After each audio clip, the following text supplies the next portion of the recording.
What's up guys, in this particular video I will show you how to log out of the Netflix application on your smart TV.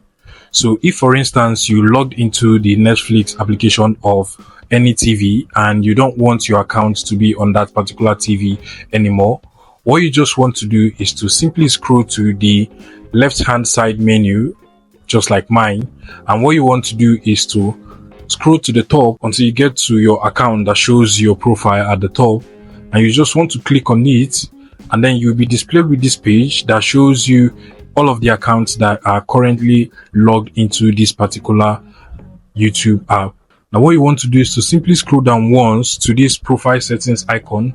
You want to click on it, and then you can see that from here you can simply remove your account by clicking on the next button. So if I want to remove my account, I can just click on OK, and it will automatically remove my YouTube account from this particular TV. Another way you can actually remove your YouTube account from a smart TV is simply for you to go to the settings.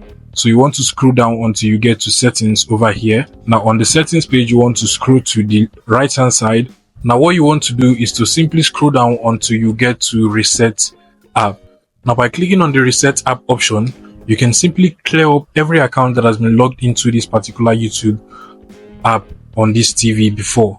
So by clicking on the reset button, you're not only clearing your YouTube account, you're actually clearing the settings of this YouTube application, and you're also clearing every account and devices that are connected to this particular YouTube account.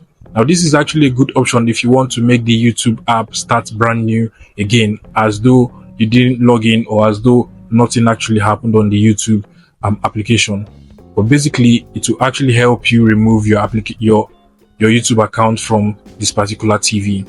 So basically those are the two ways you can remove your YouTube account from any smart TV.